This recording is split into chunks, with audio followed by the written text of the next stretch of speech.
benshi bakomeje kujya impaka ku basobanuzi bagasobanuye mu Rwanda, bamwe bavuga ngo uyu n'uyu nibo bayirenze, nibo bakwiye kuyobora agasobanuye mu Rwanda.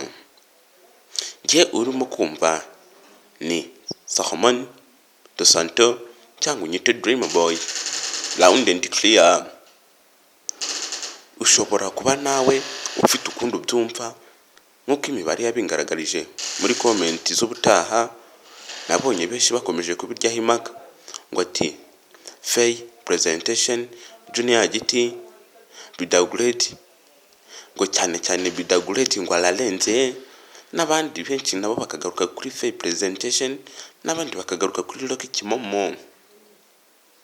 Gusa njye ndababwira ko niba wifuza kumenya ukajya umenya ibibera hakuno ku isi mu gasobanuye ndetse n'udufilime dushyashya tugezweho, iki nicyo gihe kugira ngo nawe ubashe kuba wasiga nimero zawe muri comment, cyangwa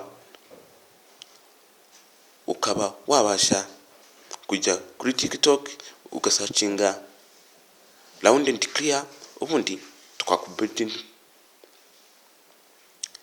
Rocky Kimomo.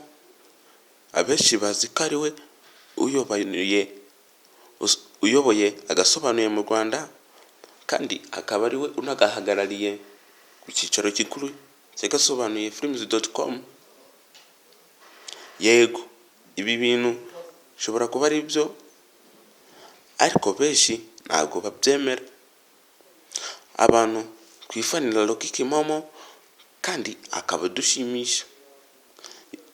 Mwese twigaragaze muri comment twese Kimomo, kandi namwe abafana Faye Bidagureti Junior Giti twese twigaragaze muri comment, ubundi turebe aho ruza gusibanira, tukamenya ufite abakunzi benshi cyane, dore ko benshi bagomeje kubijyaho impaka, ubundi turebe ibyo ari byo.